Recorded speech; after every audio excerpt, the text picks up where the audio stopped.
Hoje vamos dar início à continuação da audiência de Sean Combs, da data de 19 de 5 de 2025. Combs está respondendo aí por conspiração para extorsão, tráfico sexual com uso de força, fraude e coerção por 2 vezes. Transporte para fins de prostituição também 2 vezes. O significado de 2 vezes é porque ele infringiu a mesmo artigo 2 vezes. Então, são contado quantas vezes ele infringiu esse artigo. A audiência começou. Julgamento de Sean Combs, confronto entre as equipes jurídicas é uma equipe jurídica de elite. O julgamento de Sean Combs, o Diddy Combs, se tornou não apenas um dos mais comentados do ano, mas também um verdadeiro duelo entre titãs jurídicos, ou seja, os melhores advogados. Ambas as partes contam com equipes de altíssimo nível compostas por nomes experientes, em casos de grande repercussão na mídia. A acusação é liderada por promotores experientes. A promotoria conta com 8 procuradores assistentes dos Estados Unidos, sendo 7 mulheres. Entre os nomes de destaque estão Maureen Conway, filha do ex-diretor do FBI, James Conway. Ela ganhou notoriedade por atuar no caso de Ghislaine Maxwell, associada a Jeffrey Epstein, onde conseguiram uma condenação por abuso e tráfico sexual de menores.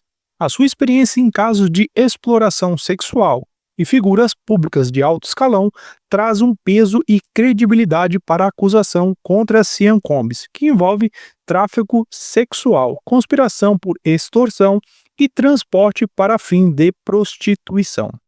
A defesa de Sean Combs também tem pesos pesados, Do outro lado da defesa de Diddy, temos aí Mark Ag Filho, renomado advogado de Nova York, e a sua esposa, Karen Friedman Ag Filho, também juristas respeitados no seu ramo.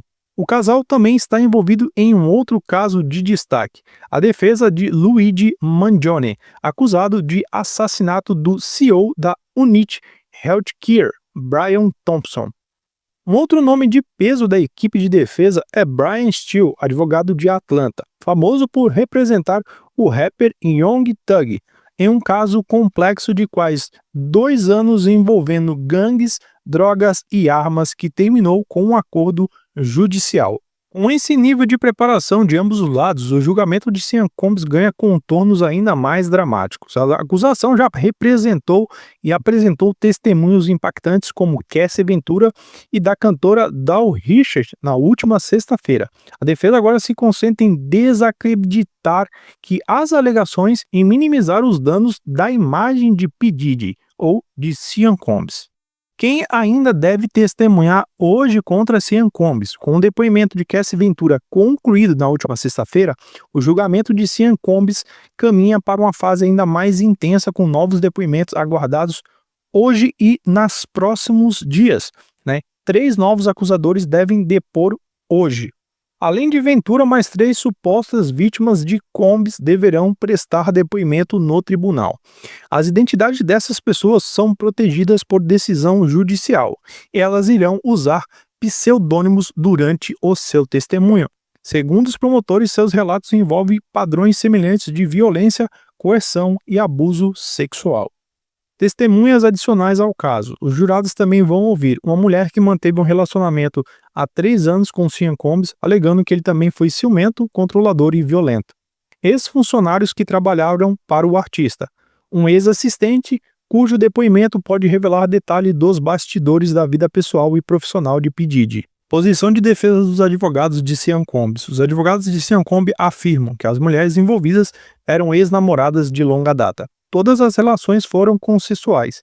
As novas testemunhas estariam motivadas por interesse financeiro ou desejo de vingança. Acusações fora do tribunal. Desde 2023, dezenas de homens e mulheres entraram com ações civis contra Sean Combs por abuso sexual, físico e psicológico. No entanto, a maioria desses casos não faz parte do processo atual, que se concentra em 5 acusações principais. O testemunho de Doll Richard, no julgamento de Sean Combs. A cantora Doll Richard, ex-integrante do Danity Kane, deu um depoimento forte e comovente no tribunal na última sexta-feira, ou seja, foi aquilo que a gente relatou no vídeo anterior. Segundo ela, o episódio ocorreu na casa de Didi em Los Angeles, onde ela estava gravando músicas. Dow relatou e presenciou o artista agredindo violentamente Cassidy na cozinha. Isso foi relatado lá no vídeo anterior. Eles só estão enfatizando aqui, né, e descrevendo a cena de sexta-feira.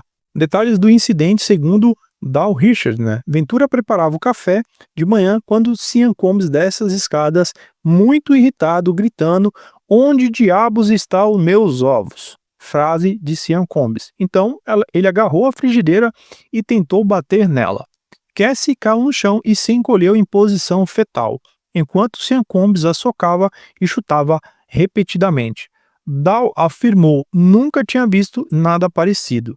Dow Richard continua o seu testemunho. No dia seguinte, Combs chamou Dow e as outras pessoas ao estúdio, dizendo que a agressão era algo normal em relacionamento. Em seguida, teria entregado flores e presentes, um gesto que Dow classificou como perturbador. Ou seja, após a agressão, ele foi lá e comprou flores e entregou para Cassie Ventura como um pedido de desculpa. Celebridades e revelações explosivas no julgamento de Didi. Durante o julgamento federal de Sean Combs, jurados em potencial foram questionados sobre cerca de 190 celebridades, entre elas Michael B. Jordan, Kanye West, Michael Myers, entre outros. Embora a ligação direta de muitos nomes com o caso ainda não são clara, Cassie Ventura citou várias figuras públicas durante o seu depoimento. Ou seja, durante o depoimento de Cassie Ventura na sexta-feira, ela citou vários nomes de artistas, mas que não foram citados no depoimento. Ela apenas citou lá na audiência. Michael B. Jordan e Kid Cudi. A Cassie Ventura confirmou que namorou os dois artistas. Com Kid, ela disse que escondeu o relacionamento de Sean Combs. Quando ele descobriu, a agrediu com um abridor de garrafa de vinho. Segundo ela, Sean Combs chegou a ameaçar explodir o carro de Kid. Para evitar a violência, Cassie disse que terminou o namoro e que os três tiveram uma reunião para esclarecer a situação. Ventura também relata um outro conflito com Suge Knight, né? Em uma noite, ao saber que Suge Knight estava nas proximidades onde Sean Combs e ela estava, Combs teria pegado uma arma e saído com seu segurança. Então, ele descobriu que o cara estava ali por perto e foi tentar tirar satisfações com esse cara. Possivelmente, o Suge teve um relacionamento com Cassie Ventura. Em uma festa na casa de Prince, da qual ela fugiu, né? A Cassie Ventura fugiu ao perceber a presença de Sean Combs, demonstrando medo contínuo do ex-namorado Sean Combs. Após o depoimento, os juízes e advogados discutem o depoimento antes da nova sessão no caso de Sean Combs. Antes da retomada dos depoimentos do julgamento federal de Sean Combs, o juiz e as equipes de acusação e de defesa vão se reunir agora brevemente para discutir. Ou seja, eles fizeram uma pausa depois de mais de 3 horas aí, né, discutindo e escutando esses depoimentos que a gente acabou falando.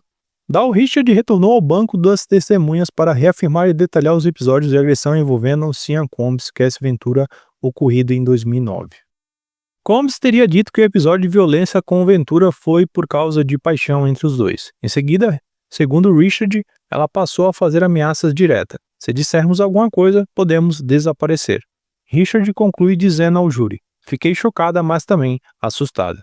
Esse trecho do depoimento reforça as acusações de intimidação, coerção, comportamento controlador por parte de Sean Combs e pode pesar na avaliação do júri sobre o padrão de conduta abusiva e ameaçadora do réu. Dow Richard continua: "Ele a socava, estrangulava", disse Richard ao júri. Também relatou tapas, chutes e socos, inclusive na barriga de Cassie Ventura. Combs fazia ameaças verbais frequentes diante de outras pessoas. A cantora também declarou que Ventura, mesmo com um comportamento calmo, às vezes tentava se defender. Segundo ela mesma, integrantes da equipe de Sean Combs estavam presentes durante algumas agressões e abusos. Esse depoimento reforça a alegação de abuso físico e sistemático em um ambiente de intimidação constante, elementos centrais e fundamentais nas acusações contra Sean Combs. Dow Richard afirma ter visto e testemunhado uma outra agressão de Sean Combs contra Cassie Ventura em um festival no Central Park. Descreve que Sean Combs agrediu Cassie Ventura com um soco no rosto, causando aí um olho roxo em Cassie Ventura. Ventura foi ao banheiro chorando e tentou esconder o machucado com a maquiagem e óculos escuros. Uma foto tirada no mesmo dia mostra a Ventura, Richard, Kalena, Rapper usando o óculos escuro, assim mostrando que realmente aconteceu tal fato. Os promotores perguntaram por que todos estavam de óculos, e Richard respondeu que era um gesto de solidariedade, uma forma de apoio e amizade à Ventura naquele momento isolado e delicado. O uso do óculos escuro, então, portanto, foi apresentado como um símbolo de silêncio, apoio à vítima da agressão, em contraste com uma possível tentativa de disfarçar ou normalizar o ocorrido. Dal Richard continua: durante uma refeição em um restaurante na presença de celebridades, funcionários e membros da Bad Boy Records, Richard alega ter visto Combs agredir fisicamente Cassie Ventura com um soco no estômago. A agressão ocorreu enquanto Combs e Cassie Ventura conversavam em particular.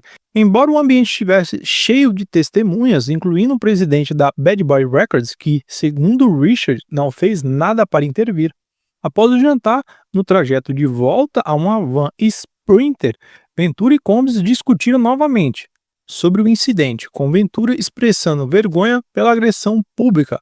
Richard então afirma que Combs agarrou Cassie pelo pescoço e a estapeou na boca, mandando-a: cala a boca, eu mandei você calar a boca. Segundo Richard, ninguém reagiu, nem os passageiros, nem o motorista, The Rock, o que indica que um clima de medo, silêncio e cumplicidade em torno do comportamento abusivo de Combs era constatado ali. Em testemunho, reforça a narrativa de um padrão de abuso físico e psicológico por boa parte de Combs, e dependentes e muitas vezes em frente a outras pessoas que não intervinham, o que pode sugerir um ambiente permissivo ou controlador por ele. Controle, medo e intimidação do sistema. Com controle sobre os sonhos e a carreira de Cassie Ventura. Cassie queria lançar um álbum e seguir carreira como modelo, mas, segundo Richard, Combs controlava totalmente o ritmo e a autorização desses projetos.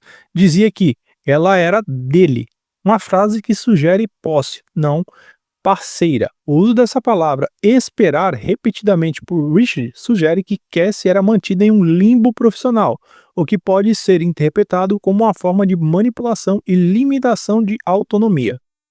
Isolamento e intimidação por parte de Combs. Combs não queria que Richard ou Rapper conversando com Cassie, tentativas de isolar a vítima, uma tática comum em relacionamentos abusivos.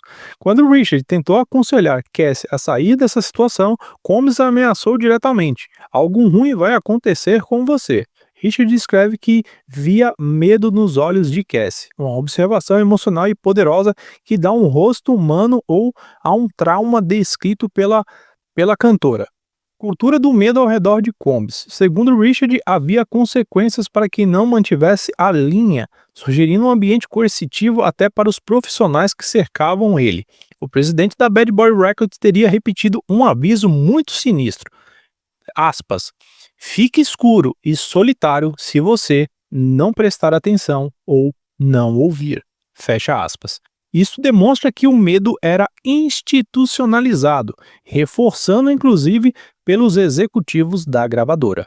A decisão de se calar por medo. Richard relata que decidiu não interferir mais, temendo por sua segurança e sua vida.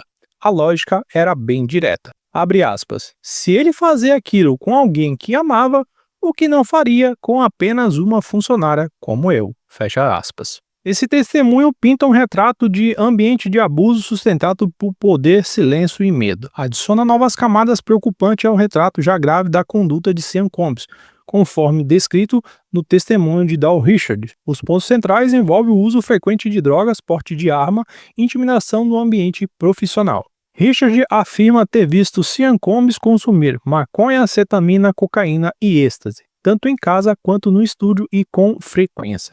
Ela relata que ele armazenava essas drogas em uma bolsa de luxo, como uma bolsa da Louis Vuitton ou uma nécessaire, um detalhe que reforça a normalização e o descuido no transporte e o uso de substâncias ilegais. Ela também afirma que, por muitas vezes, Sean Combs ofereceu drogas a ela e a Cassie Ventura e a Kalena Rapper, o que indicava um ambiente permissivo e de pressão para o uso do entorpecente, inclusive envolvendo funcionários ou colegas de trabalho.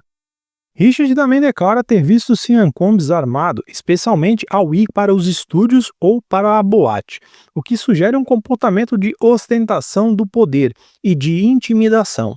Os seguranças deles também estariam armados, contribuindo para a percepção de um ambiente de intimidante e possivelmente perigoso. Assim como Cassie Ventura, Dalrymple também entrou com uma ação civil contra a Combs, informando que ela pode ser usada para defesa para alegar um possível conflito de interesse ou motivo financeiro. No entanto, a sua afirmação ao final, aspas, espero justiça, fecha aspas, busca reafirmar a sua motivação como legítima, centrada em responsabilização e não apenas na compensação, ou seja, dinheiro. Transição para um interrogatório cruzado. O encerramento do interrogatório direto e o início do contra-interrogatório pela defesa marcam um ponto crucial no julgamento. Agora, os advogados de Sean Combs provavelmente tentarão questionar a sua credibilidade, o testemunho de Richard, alegando motivações ou consistência nas suas declarações. Início do interrogatório cruzado conduzido pela advogada Nicole Westmoreland e revela a estratégia da equipe jurídica de Sean Combs em minar a credibilidade de Richard, sugerindo a inconstância e omissão de seus relatos anteriores, abordagem incisiva e apoia as comparações detalhadas entre o depoimento no tribunal e os registros anteriores, incluindo declarações em processos civis e entrevista com promotores. A advogada destaca que no episódio em que Combs supostamente agrediu Ventura enquanto ele fazia ovos, Richard descreveu os eventos de maneira diferente em ocasiões distintas. Em uma versão, Combs teria jogado os ovos e colocado a panela no chão. No tribunal, ela relata que parece mais grave, sugerindo uma agressão direta. A defesa pressiona Richard a reconhecer a diferença entre jogar os ovos e bater com uma panela, o que ela admite, tentando demonstrar em que seu relato pode ter sido exagerado ou reinterpretado pela vítima. A advogada confronta Richard sobre um momento importante, a suposta ameaça velada de Combs, dizendo pessoas desaparecem. Segundo a defesa, Richard só menciona essa ameaça em maio de 2025, embora já tivesse dado 7 entrevistas anteriores aos promotores, sem citar esse detalhe crucial. Nicole, que é a advogada, questiona a veracidade da ameaça e sugere que se a ameaça fosse real, seria importante ou seria impossível ela esquecer algo tão grave em 7 ocasiões distintas. Richard afirma que entende a frase como uma ameaça de morte, mas admite que não a mencionou anteriormente, o que pode ser interpretado como uma fragilidade no seu testemunho. A linha de questionamento revela que a estratégia da defesa é bem clara, Destaca as omissões e mudanças no relato de Richard para sugerir que ela não é confiável. Sugerir que ela está adaptando a sua narrativa agora que está no centro do julgamento criminal, especialmente porque ela também está processando Sean Combs, o que a defesa pode usar para alegar interesse financeiro, sem precisar negar diretamente os fatos mais graves. A defesa tenta plantar dúvida no júri sobre a exatidão, a motivação e a memória da testemunha. Contudo, se o júri acreditar que Richard modificou parte da sua história, isso pode enfraquecer o caso de acusação, especialmente se não houver evidências físicas ou outras testemunhas que confirmem os detalhes mais dramáticos. Por outro lado, o fato de Richard admitir a omissão, mas reafirmar que a ameaça aconteceu, pode reforçar a ideia de que o medo e o trauma afetam como quando vítimas conseguem relatar abusos, algo bem conhecido em casos de violência prolongada, ou seja, o medo, O medo fez ela acabar esquecendo e não relatar isso anteriormente. Pergunta final da advogada, abre aspas, com o passar do tempo a sua história muda, fecha aspas. É cirúrgica, simbólica e resume a estratégia central da defesa, que é questionar a credibilidade de Richard e apontar as lacunas, omissões e possíveis contradições em seus relatos anteriores e seu depoimento atual no tribunal. Celebrações e exposição pública, ao citar os nomes como Usher, Jimmy Lovai e Niu como presentes no restaurante durante a suposta agressão, Richard dá nome de peso à narrativa, o que fortalece o seu testemunho e se essas presenças vão ser confirmadas. Mas também cria um espaço para a defesa questionar por que esses nomes não foram mencionados antes e por que nenhuma dessas figuras falou publicamente até o momento ou sobre o incidente. Richard afirmou no tribunal que viu Sean Combs portando uma arma, mas admite que nunca viu a sacar a arma. A defesa destaca que ela mencionou isso em nenhum das 8 depoimentos anteriores aos promotores. Assim, enfraquece o peso dessa nova alegação, especialmente por se tratar de um ponto sensível em um caso que envolve violência e intimidação. A justificativa de Richard diz que apenas viu a arma com ele, mas não usando ela. Pode parecer evasiva ao júri dependendo da forma como a promotoria reage. Agora tudo vai depender se há outras testemunhas que confirmem esse ambiente de Sean Combs andar armado. Richard então explica que o seu testemunho vai se aprofundando com o tempo, porque os eventos já aconteceram há muitos anos e que a memória trabalha por camada, o que é psicologicamente plausível e correto. Contudo, a defesa transforma isso em uma insinuação de falsidade. Ao perguntar, abre aspas, com o passar do tempo a sua história muda, fecha aspas. Westmoreland não está apenas pedindo uma explicação, mas sugerindo que as mudanças nos relatos são muito convenientes, como se Richard estivesse construindo ou ajustando a sua versão conforme o necessário para aquele tribunal ou para cada momento. Pergunta final retórica serve para que o júri como uma dúvida plantada. Será que Richard está mesmo se lembrando de mais detalhes com o tempo? Ou ela só está adaptando o seu testemunho à narrativa mais útil no momento do julgamento? Fecha aspas. Se o júri começar a perceber como a testemunha inconscientemente, mesmo que de boa fé, isso possa enfraquecer a credibilidade geral das acusações, especialmente em um caso sem prova física contundente. Então, basicamente, no momento de contra-interrogatório, é muito crítico e muito cirúrgico. Ela expõe contradições, omissões no depoimento de Richard. Traz à tona a questão da memória versus a invenção, um ponto sensível em casos de trauma. Importante também construir uma dúvida narrativa. Se uma testemunha muda ou completa sua história ao longo do tempo, isso é um sinal de trauma ou de manipulação. A resposta a essa pergunta é bem simples por parte do júri. Pode influenciar fortemente o resultado do julgamento. Ao final do interrogatório de Richard, mostra uma virada muito emocional e estratégica da defesa, focando em motivações pessoais e financeiras. A advogada Nicole Westmoreland busca desconstruir a imagem de testemunha como vítima imparcial, sugerindo que a sua ação contra Sean Combs pode ter sido movida por ressentimento ou interesse financeiro, e não apenas por justiça.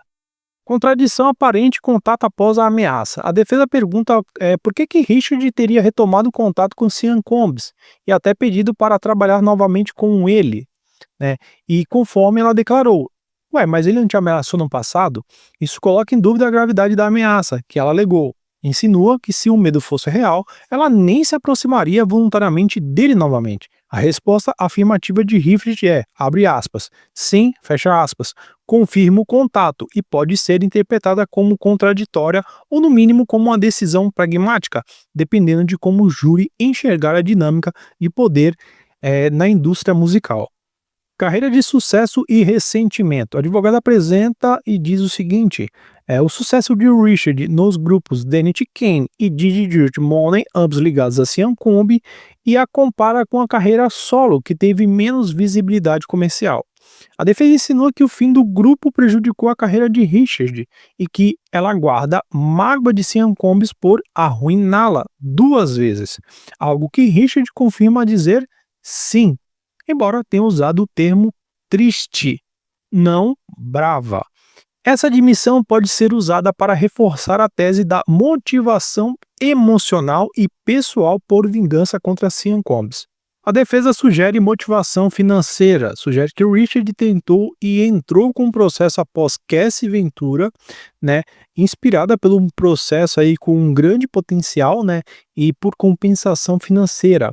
Richard rebate dizendo que a sua motivação foi ser compensada pelo trabalho que realizou, o que tenta reafirmar um senso de justiça profissional e não de vingança. O interrogatório termina com a defesa tentando plantar uma narrativa alternativa e muito forte, que Doll Richard não é apenas uma testemunha de abusos, ela é uma artista frustrada, rejeitada por Sean Combs e que agora busca compensação financeira e talvez até vingança emocional por sua carreira ter sido interrompida. Se essa versão colar no júri, pode enfraquecer o impacto do depoimento de Richard, mesmo que por parte do seu relato dos abusos e violência seja verídico. No entanto, tudo depende de como o júri vai interpretar e a complexidade da relação dela com Sean Combs, uma relação de dependência e poder comum da indústria musical, no qual vítimas permanecem próximas por necessidade e medo. Ou foi por uma relação profissional frustrada e que agora estaria tentando reescrever a história por ressentimento. A promotoria tenta recontextualizar as inconsistências apontadas pela defesa, oferecendo uma explicação humana e psicologicamente compreensível.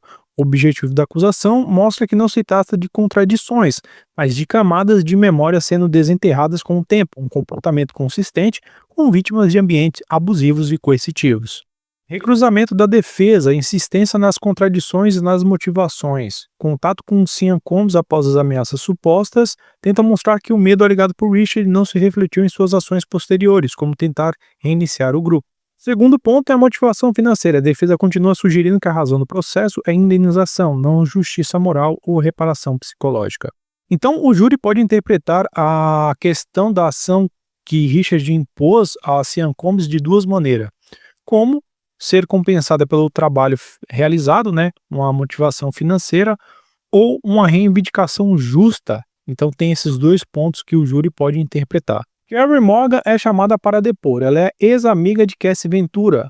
O julgamento dela vai ser marcado por relatos de violência grave e física, medo intenso e mudanças no comportamento de Cassie Ventura após se envolver com o artista Sean Combs.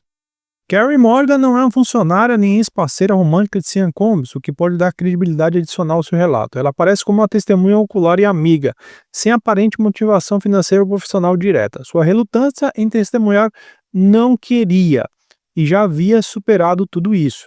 Pode fortalecer a sua credibilidade aos olhos do júri. Isso sinaliza autenticidade. Ela não está em busca de atenção ou motivação financeira. Pontos cruciais: violência física extrema na Jamaica em 2013. Combs teria arrastado Ventura pelos cabelos numa cena que Morgan descreve como assustadora. Cassie teria batido a cabeça num tijolo e ficado inconsciente por até 30 segundos, uma descrição de agressão grave com risco físico sério. Ventura fugia para a floresta, onde se escondeu com Morgan em uma vala, o que demonstra medo real e instinto de autopreservação. Cena. Isso impactou o júri que estava vendo. A imagem de uma mulher desacordada arrastada pelos cabelos depois se escondendo na floresta é visível, intensa e memorável. Isso pode causar um forte impacto e reação emocional ao júri nesse momento. Relato das mudanças no comportamento de Cassie Ventura. Morgan afirma que sob a influência de Sean Combs, Ventura perdeu o brilho que a pessoa tinha e nunca mais foi a mesma. Isso sugere um controle psicológico e emocional, não apenas físico, uma possível relação abusiva em múltiplos níveis e em múltiplas escalas. Morgan também relata que Combs teria dado droga a Cassie Ventura, o que pode ter usado e sugerido ela a usar. Reforça o padrão descrito por outras testemunhas, como Doll Richard, que também relataram o uso de droga e dominação, forçando a vítima a usar, mesmo não querendo. Então, aqui tem manipulação e dependência química e coerção. Agressão em Hollywood. Embora menos detalhado nesse trecho, Morgan afirma ter presenciado outra agressão a Cassie Ventura em Hollywood, sinalizando que o episódio da Jamaica não foi isolado. O testemunho de Morgan corrobora e fortalece os relatos de Ventura e outras testemunhas como Doll Richard, criando uma narrativa consistente de abuso ao longo dos anos. Sua posição de amiga de infância e o fato que moravam juntas traz um tom mais íntimo e pessoal, sugerindo que ela conhecia Ventura bem antes da fama e da relação com Sean Combs.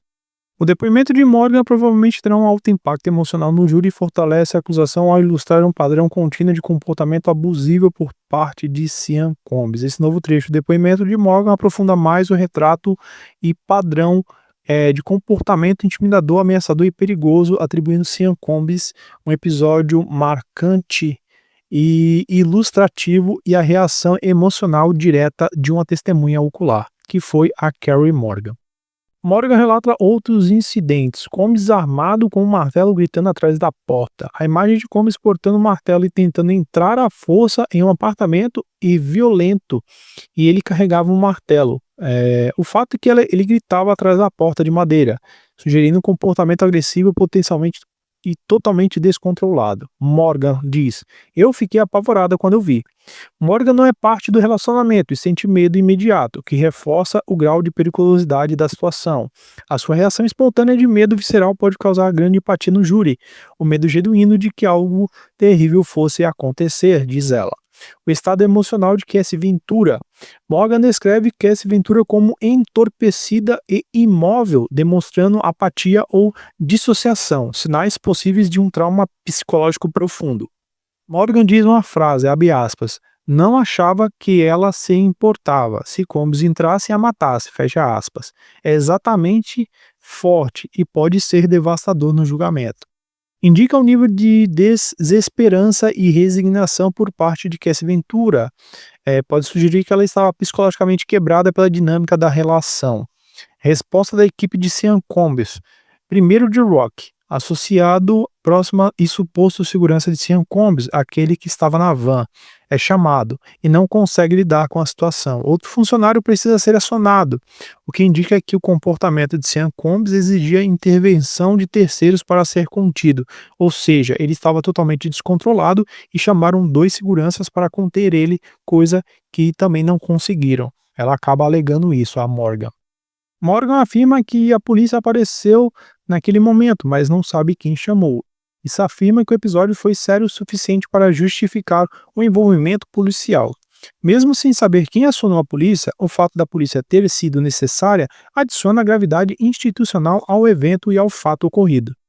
Pontos essenciais do incidente de 2018. Ele está ficando louco, ele perdeu o controle. Essa frase, dirigida por Morgan a um assistente de Sean Combs durante o surto, mostra a consistência clara de que a situação estava fora de controle. Serve como prova de que o comportamento agressivo não era isolado nem interpretativo, mas visivelmente alarmante para os terceiros envolvidos. Também pode indicar que outros membros da equipe estavam presentes, consistente do comportamento abusivo de Sean Combs, o que pode abrir espaço para investigações sobre conivência ou omissão. Agressão física direta. Morgan afirma que foi atingida por um cabide de madeira, resultando em uma contusão e tontura, o que levou a procurar atendimento de emergência. Isso caracteriza um ato de violência física grave contra uma terceira pessoa, enfraquecendo qualquer narrativa de que os episódios seriam apenas brigas de casal ou disputas privadas. O uso de um objeto como arma, mesmo que improvisada, reforça a intenção agressiva e potencial letalidade do ato que foi feito. Pagamento em dinheiro e acordo de confidencialidade. Segundo Morgan, um mês após o incidente, Ventura lhe disse que Combs pagaria $30.000 para ela por explorar e exagerar. Isso pode ser interpretado como uma tentativa de silenciamento com compensação financeira da mesma. O fato de Morgan ter assinado o NDA, que é o acordo de confidencialidade, e nunca mais ter tido contato com Cassie Ventura reforça a ideia de uma manobra para abafar o caso. Para o Ministério Público, a acusação. Esse episódio dá credibilidade adicional às acusações de Ventura, mostrando que terceiros também foram vítimas de violência de Sean Combs. O padrão de comportamento explosivo e violento se estende para além do relacionamento íntimo, dificultando a argumentação da defesa de que tudo seria brigas pessoais mal interpretadas. O pagamento do NDA podem ser usados como indício de tentativa de obstrução de justiça ou coerção indireta. A promotoria diz que havia uma rede de silêncio e compensações financeiras para conter possíveis escândalos e anexa isso aos autos. Morgan é perguntada se ela conhece Dal Richard. Ela falou que só conhecia Dal Richard através do show de Make the Band e não tem relação pessoal com ela. Isso pode ser usado pela defesa para mostrar que não houve conluio ou combinação de depoimento entre as testemunhas, embora o efeito possa ir para os dois lados. A acusação pode destacar que as testemunhas são independentes entre si. Comportamento de Cassie Ventura após o incidente do martelo, né? A defesa perguntou sobre o estado emocional e físico de Ventura quando a polícia chegou após o incidente em que Combs supostamente tentou arrombar a porta. Morgan disse que Ventura estava apenas sentada no sofá, sem dizer nada aos policiais, e que a defesa pode tentar usar como prova do que não houve agressão física evidente ao que Cassie Ventura não se sentia ameaçada a ponto de denunciar, ou seja, ela estava em choque, né? Então a Morgan relata que ela estava em choque e não conseguiu dizer nada. A defesa tenta descredibilizar Ventura ao explorar seus relacionamentos antigos, como viagem e estilo de vida. Essa abordagem pode ter efeito limitado se a promotoria conseguir manter o foco nos atos violentos alegados e nos padrões de comportamento coercitivo de Sean Combs, uma jogada de desvio, mas que depende fortemente de interpretação emocional do júri. Esse trecho de Morgan introduz nuances comportamentais sobre o relacionamento de Cassie Ventura e Sean Combs, com potenciais implicações para ambos os lados do caso. Ou seja, né, ele fala que Cassie Ventura tinha muitas viagens internacionais, Itália, Ibiza, Burning Man, e servia como um retrato de uma vida glamurosa, sugerindo que Ventura tinha uma vida boa e com liberdade para diminuir a sua credibilidade das alegações de abuso constante. E também menciona outros nomes ali, né, de seus parceiros antigos, como Frank Montana, Michael B. Jordan, Dalla Austin, entre outros, e que Ventura não era emocionalmente dependente de Sean Combs, e também que tinha liberdade e autonomia, o que contradiz a imagem de que alguém era controlada ou oprimida. Então, existem dois pontos em que a defesa vai contextualizar isso e vai tentar a reverter toda essa situação que estão colocando contra o Combs, né? Ao dizer que os amigos viviam Cassie Ventura como uma garotinha indefesa e apresentá-la como jovem impressionável e talvez instável, sugerindo que sua percepção de eventos podiam ter sido distorcidas, ou que ela não era levada a sério nem pelos seus próprios amigos, assim retratando Cassie Ventura como uma pessoa imatura. Outros pontos citados: distanciamento entre Morgan e Ventura. Ela diz que não tolerava abuso físico. Morgan declara que rompeu o laço com Ventura após o incidente com Cabide, principalmente porque sentiu que Ventura não a apoiou após a agressão que sofreu. Isso pode reforçar a autenticidade do relato de Morgan. Ela sofreu uma agressão direta, mas também abre espaço para a defesa questionar o seu depoimento, se é motivado por ressentimento. O acordo de $30.000 foi tratado sem advogado. A defesa pode usar isso para sugerir que Morgan aceitou o dinheiro para ficar quieta, o que poderia afetar a sua credibilidade. Ou indicar que Ventura tentou resolver a situação discretamente, sem envolver Sean Combs.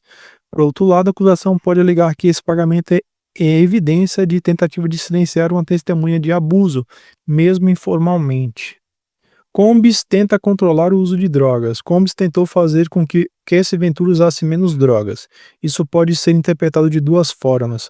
A defesa pode explorar isso como um sinal de cuidado e preocupação de Sean Combs, e a promotoria pode argumentar que o controle sobre o uso da substância é parte de uma dinâmica manipuladora e coercitiva. Descrição de um relacionamento apaixonado. Pareciam muito apaixonados. Combs era uma pessoa imperfeita. Morgan humaniza Combs ao dizer que ele tentava melhorar apesar dos seus erros. Isso ajuda a defesa a construir a imagem de um relacionamento complexo, não unicamente abusivo, o que pode confundir a narrativa do controle absoluto. Morgan termina seu depoimento. O depoimento de Morgan acrescenta uma camada de complexidade emocional e moral ao caso. Embora reforce episódios específicos de abuso, também descreve Combs como certa empatia e aponta falhas de Cassie Ventura no apoio de uma amiga agredida. Para o júri, isso pode tornar o caso mais emocionalmente conflitante, mas também mais humano, o que exige da acusação clareza ao diferenciar traços de afeto de um padrão abusivo. A promotoria chama novas testemunhas para consolidar a linha de abusos físicos e psicológicos. A promotoria chama para depor David James. Durante a entrevista de emprego, James foi avisado por uma funcionária que trabalharia no reino do Sr. Combs, sinalizando uma hierarquia rígida e centrada na figura de Sr. Combs. O teste de lealdade para conseguir o emprego, Combs perguntou como ele lidaria com preferências detalhadas de Combs em Miami. Por que deveria ser seu assistente pessoal? A resposta de James foi: não posso parar, não vou parar. Agradou Combs, demonstrando lealdade e resistência, eram exigidas como parte da dinâmica. Cultura do trabalho extremo, né? James relatou jornadas das 8 da manhã às 4 da manhã, né? Então, de 6 a 7 dias por semana, 3 semanas seguidas, o que apontava um ambiente exaustivo e abusivo. Sobre Cassie Ventura, ele relata: James disse que aconselhou Cassie Ventura a sair daquela situação. Segundo ele, Cassie Ventura respondeu que Combs controlava sua vida e seu dinheiro. Combs teria dito a James que Ventura era moldável, sugerindo uma visão de dominação psicológica sobre ela. As falas de Jamie corroboram os testemunhos anteriores, né, sobre o controle emocional, financeiro, físico exercido por Sean Combs em cima de Cassie Ventura, reforçando a percepção de que trabalhar para Combs envolvia submissão extrema, algo refletido também na relação com Cassie Ventura. Introduz o conceito do reino do Sr. Combs, o que reforça a ideia de uma cultura de poder absoluta e autoritária, especialmente sobre as mulheres subordinadas. Com a inclusão dos ex-funcionários como testemunhas, a promotoria pode continuar fortalecendo a imagem sistemática de abuso e controle, rebatendo a defesa com evidências indiretas e diretas e contextuais, que sustentam as alegações de Cassie Ventura e das outras testemunhas até o momento. A cada depoimento se constrói um caso e uma narrativa diferente, mas com um comportamento padrão de incidentes não isolados. A audiência termina por hoje e amanhã a gente espera novos detalhes aí do depoimento de mais pessoas envolvidas no caso de Sean Combs. E assim que saem mais detalhes e mais novidades sobre o depoimento no caso Sean Combs, eu venho trazendo ao canal e sempre o mais completo possível.